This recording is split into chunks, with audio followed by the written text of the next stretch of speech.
महाराज जी राधे राधे। महाराज जी, कोई काम करते वक्त कुछ गलत हो जाए या ध्यान ना लगे, किसी और जगह जाए तो बहुत क्रोध आता है। इस समय मैं नाम जप करता हूँ। नाम जप करने से क्रोध कम होता है, पर नाम जप छोड़ते ही क्रोध और बढ़ जाता है। इस स्थिति में आपका क्या? आपका प्रश्न है यार, बड़े गुरु आदमी हो तुम।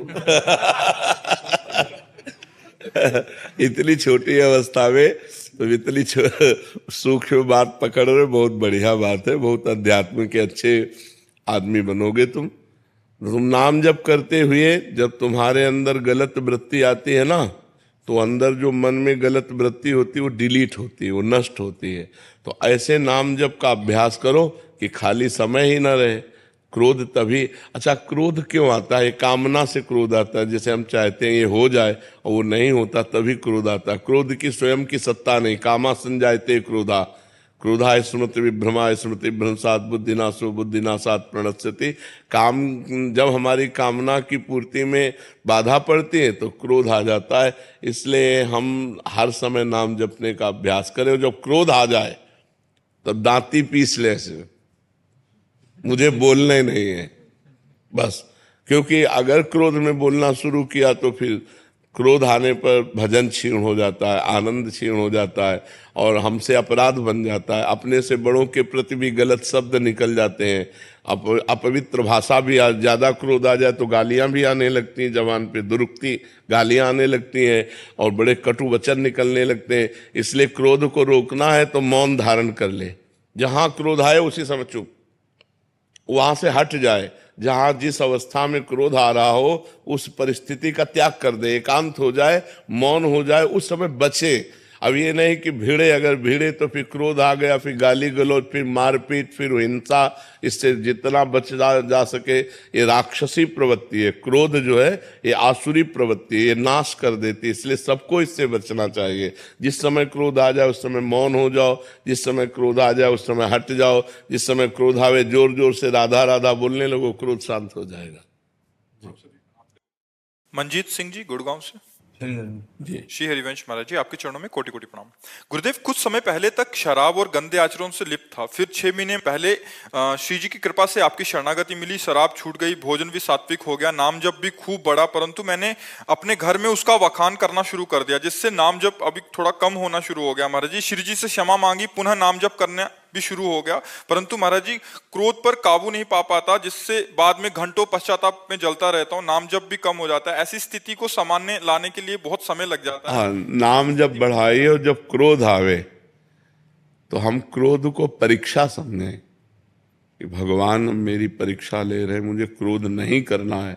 ये भजन के विघ्न है। काम, क्रोध, लोभ, मोह, मद, मत्सर, अहंकार नहीं करना, ईर्ष्या नहीं करना, परिवार से मोह नहीं करना, क्रोध नहीं करना, काम भावना से किसी पराई स्त्री को नहीं देखना। तो जब हमारा मन क्रोध में आवे तो सावधान, राधा राधा राधा राधा राधा बोलना नहीं, हमें उस विषय में नहीं बोलना। वो ऐसे हट जाना है जैसे हम अभी बात ही नहीं कर रहे थे। बिल्कुल पीछे, तुरंत मुड़िए, हटिए और चल दीजिए। उत्तर चाहे बालक क्यों न हो, उस समय हट जाइए, फिर बाद में समझाइए। क्रोध के लिए उस समय वो स्थान, वो परिस्थिति आपको छोड़नी पड़ेगी। नहीं तो जहां प्रति उत्तर हुआ तो गालियां आएंगी, फिर वो क्रोध अपना स्वरूप प्रकट कर देगा। वो बुद्धिमानी यही कि तुरंत मौन हुई और वहां से हट जाइए। महाराज जी, अपने बच्चों को भी डांट देते हैं। मैं इतना जलता हूँ। हम ये कह रहे हैं कि बच्चों को डांटने का नाटक किया जाता है क्रोध का। तो तुम अगर ऐसे गलत बात किए तो, और समझ रहे हो, अगर पढ़ाई ठीक से नहीं की ना तो आप, हमें अंदर कोई क्रोध नहीं। क्रोध का नाटक करना और क्रोध होना, ये थोड़ा अंतर है।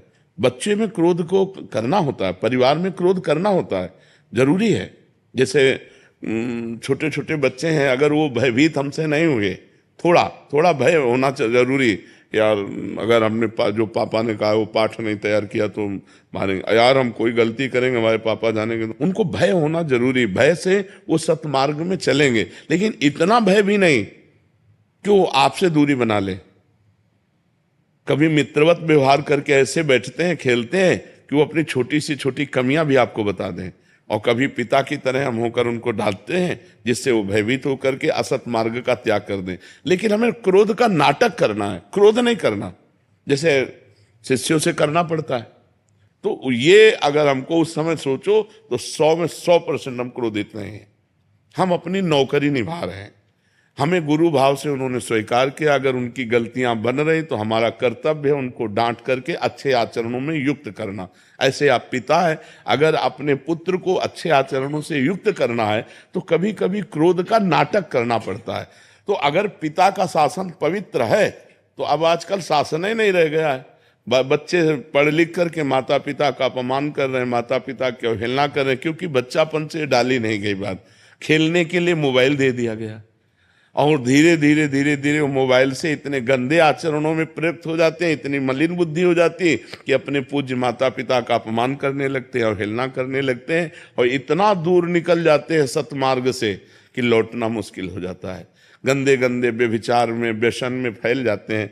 तो ये क्रोध करना अनिवार्य है, पर क्रोध अंदर से नहीं, बाहर से नाटक करना है। क्रोध का नाटक करना है, अंदर से करोगे तो आप परेशान हो जाओगे।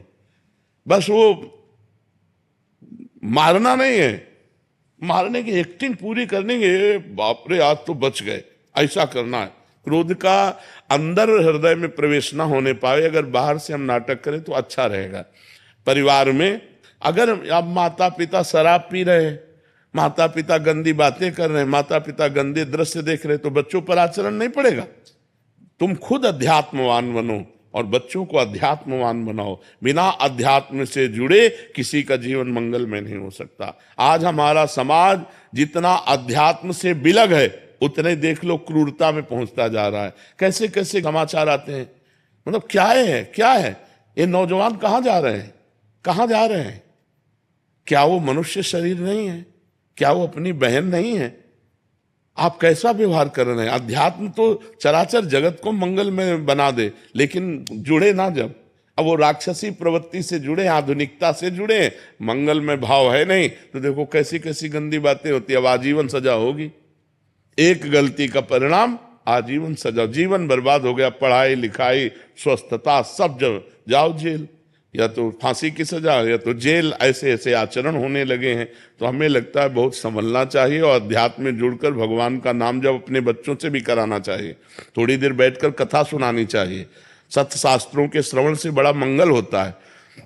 महाराज जी, बच्चे तिलक लगा के जाते हैं तो स्कूल को कह रहे हैं, स्कूल में कहते हैं कि ये कौन सा काला जादू है। हाँ, तो दूसरा कर ले कि सूखी रज ले लेना, सूखी रज का ऐसे लगा ले तो चिन्ह नहीं बनेगा और तिलक भी लग जाएगा। अब स्कूल में तो जो पढ़ाई हो रही है, आप देख ही रहे हो, आधुनिकता की पढ़ाई हो रही है और ऐसे ऐसे आचरण नौजवानों के हो रहे हैं जो जो नहीं होने चाहिए।